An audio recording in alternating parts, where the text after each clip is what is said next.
नमस्कार। आज हम सच्चिदानंद हिरानंद वात्स्यायन की रचित कविता हरे घास पर क्षण भर का आगे अध्ययन करेंगे कि जिसमें कवि ने अपने प्रियजन के साथ बैठकर हरी घास पर जो क्षण बिताए उन क्षणों को याद करते हुए कवि कहते हैं कि क्षण भर तुम्हें निहारूं, अपनी जानी एक एक रेखा पहचानूं, चेहरे की, आँखों की, अंतर मन की और हमारी साझे की अनगिन स्मृतियों की तुम्हें निहारूं, झिझक न हो कि निरखना दबी वासना की विकृति है, धीरे धीरे धुंधले में चेहरे की रेखाएं मिट जाए। कि कवि अपनी भावनाओं को व्यक्त करते हुए कहते हैं कि कवि अपनी प्रियतमा को लक्ष्य कर कहते हैं कि तुम क्षण भर के लिए आओ और मेरे साथ इस हरी घास पर बैठ जाओ, कि यहाँ बैठकर हम जीवन के अनुभवों को पुनः याद करें। और जो अवसर मिला है, कहते हैं कि यहाँ इस हरी घास पर तुम बैठो कि मैं तुम्हें क्षण भर अच्छी तरह से देखना चाहता हूँ। कवि कहते हैं कि यद्यपि मैंने तुम्हें कई बार देखा है, तुम्हारे चेहरे की प्रत्येक रेखा को अच्छी तरह से पहचानता हूँ,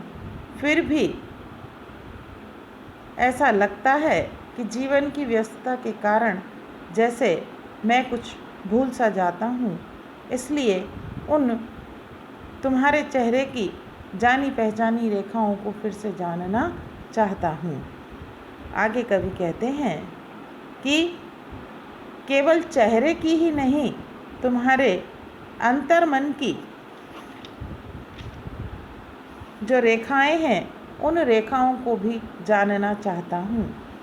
कि हमारा जीवन जो है वह असंख्य स्मृतियों से जुड़ा हुआ है, एक दूसरे के साथ मिला हुआ है, और इस कारण मैं उन स्मृतियों को पुनः ताज़ा करना चाहता हूँ, इसलिए तुम्हें देखना चाहता हूँ। आगे कवि कहते हैं कि मेरा देखना किसी भी तरह की झिझक से रहित हो और मेरे मन में तुम्हारे प्रति कोई भी कुत्सित वासना ना रहे, अर्थात मैं अपनी उन दबी वासनाओं से मुक्त रहना चाहता हूँ। कि मेरी यह जो आँखें हैं वह बाहरी सौंदर्य को देखकर, बाहरी सौंदर्य से निवृत्त होकर तुम्हारे चेहरे को बार बार देखती रहें और इसी की स्मृति को वह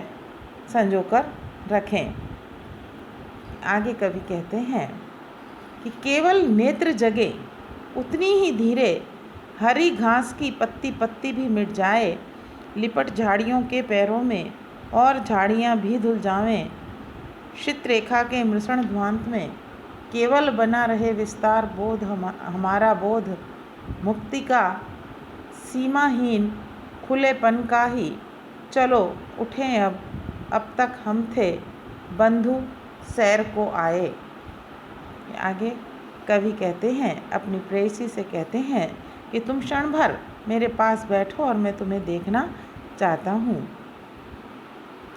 कि मेरे ये जो नेत्र हैं, यह नेत्र सिर्फ तुम्हारे ही चेहरे को बार बार देखते रहें और अपने उस स्मृति को संजो कर रखें। कि जिस प्रकार, आगे कहते हैं कि जिस प्रकार दूर से देखने पर हरी घास की प्रत्येक पत्ती अलग अलग दिखाई नहीं देती है, उसी प्रकार जैसे उसमें कोई अंतर नहीं रह जाता, उसी प्रकार मैं भी तुम्हारे और अपने बीच में जो दूरी है उस दूरी को समाप्त करना चाहता हूँ और नेत्रों में तुम्हारे इस रूप को, तुम्हारे इस सौंदर्य को बसाना चाहता हूँ। आगे कवि कहते हैं कि जिस प्रकार जो हरी घास के बीच में कोई खाली स्थान नहीं रहता है, वह सिर्फ हरा हरा हरी पत्तियां ही दिखाई देती हैं, उसी प्रकार हम दोनों के बीच किसी भी तरह का कोई फासला न हो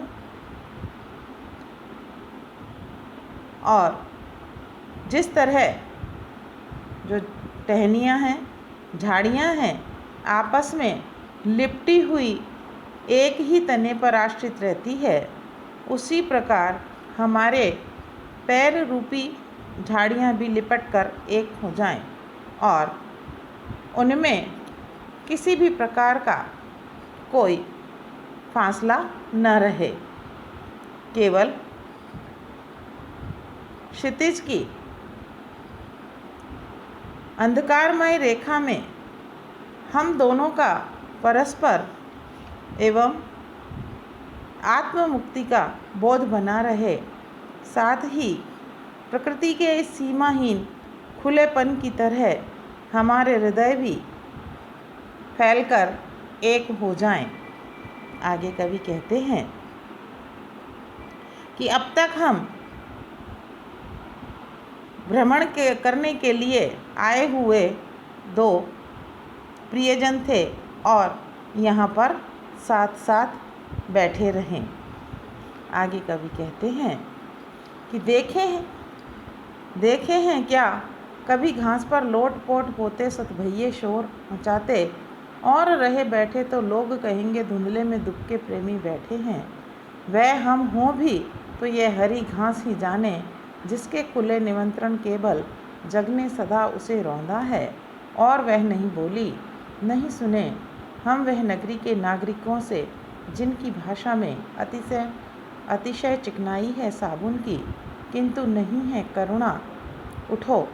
चलें प्रिय। कि आगे कवि कहते हैं कि क्या कभी घास पर लोटपोट होते हुए, शोर मचाते हुए बच्चों को देखा है कि उनका प्रेम देखा है? उसी प्रकार उन्हीं बच्चों की तरह हमारा भी प्रेम भाव रहना चाहिए कि यदि कुछ समय तक हम यहाँ पर बैठे रहें तो लोग कहेंगे कि धुंधले अंधेरे में कि दो प्रेमी जो है वह हरी घास पर बैठे हैं, बैठकर प्रेमालाप कर रहे हैं, इसलिए अब हमें यहाँ नहीं बैठना चाहिए। आगे कवि कहते हैं